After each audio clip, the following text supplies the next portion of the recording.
Dia pemberani dan berpegang teguh pada prinsip. Penampilannya sederhana tapi trendy. Gaya bicaranya lugas tapi santun. Dia merupakan tokoh yang dikenal vokal dan kritis. Saat menjadi anggota dewan selama 4 periode, dia dikenal sebagai konseptor dan pemikir di fraksinya.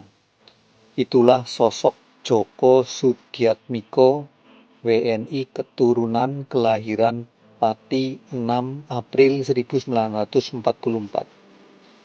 Pria yang lahir dengan nama Lee Gyok-ho ini pada tanggal 20 September 1970 mempersunting Vera Cahya. Dari perkawinannya itu mereka dikaruniai 2 anak, Rinaldi dan Karina.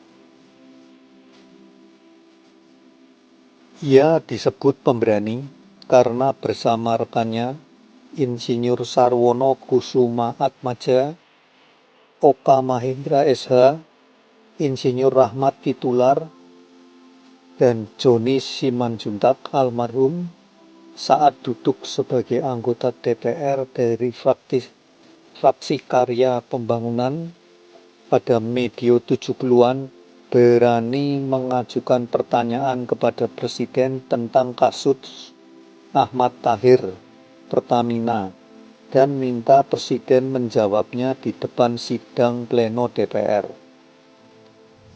Langkah itu dinilai sangat berani dan menghebohkan elit politik waktu itu karena tidak lazim. Bahkan ada spekulasi dia dan kawan-kawannya akan terkena sanksi politik atas tindakan itu. Kemunculan spekulasi seperti itu memang wajar, sebab dengan kekuasaan Presiden Soeharto yang sangat besar saat itu, apa yang dipertanyakan Djoko merupakan hal tabu. Apalagi pertanyaan itu justru datang dari fraksi Karya yang dikenal sebagai fraksi pendukung pemerintah. Tetapi kenyataannya, spekulasi itu rontok.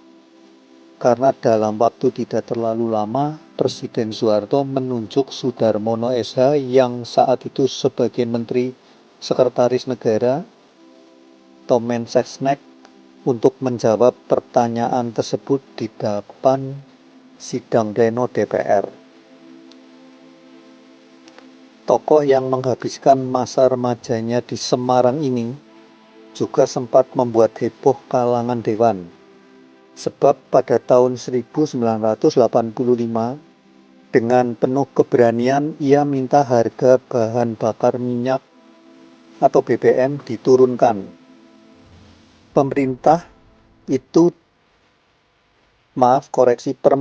itu diajukan setelah ia memperoleh dan membuat perhitungan secara terinci mengenai biaya produksi BBM.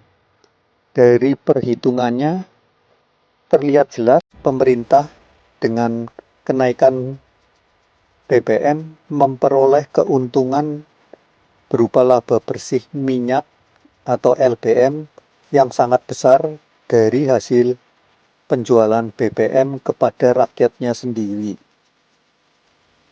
Pada awalnya usul tersebut ditentang berbagai kalangan, termasuk oleh para anggota fraksi Karya Pembangunan FKP karena dianggap tidak lazim dan tidak biasa dilakukan oleh anggota DPR dari FKP. Namun, kurang lebih 6 bulan berikutnya, pemerintah memenuhi usul Djoko menurunkan harga BBM.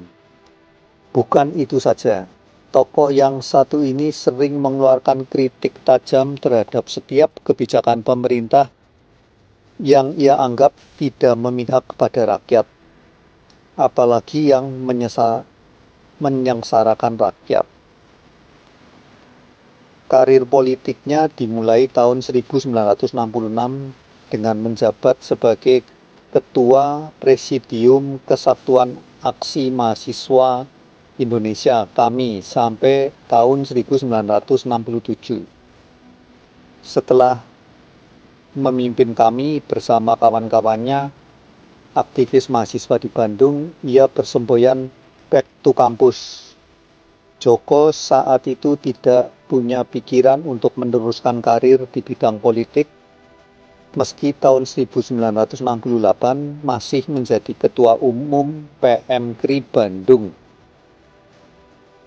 Tulisan ini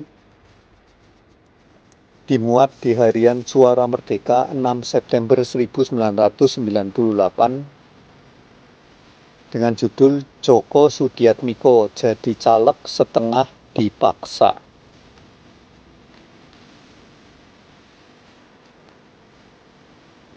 Tekad Djoko dan kawan-kawan untuk kembali ke kampus tak tergoyahkan.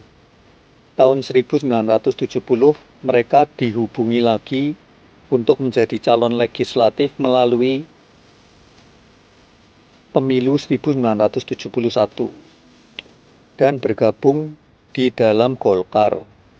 Djoko, Sarwono, Rahmat, dan tokoh-tokoh mahasiswa yang lain tidak mau dicalonkan.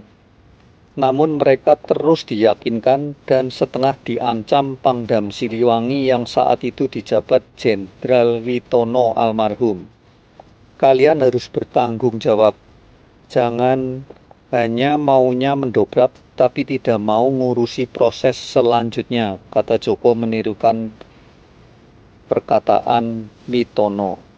Pokoknya dengan segala macam cara dari persuasi sampai setengah menekan dilakukan aparat agar mereka mau dicalonkan menjadi anggota dewan.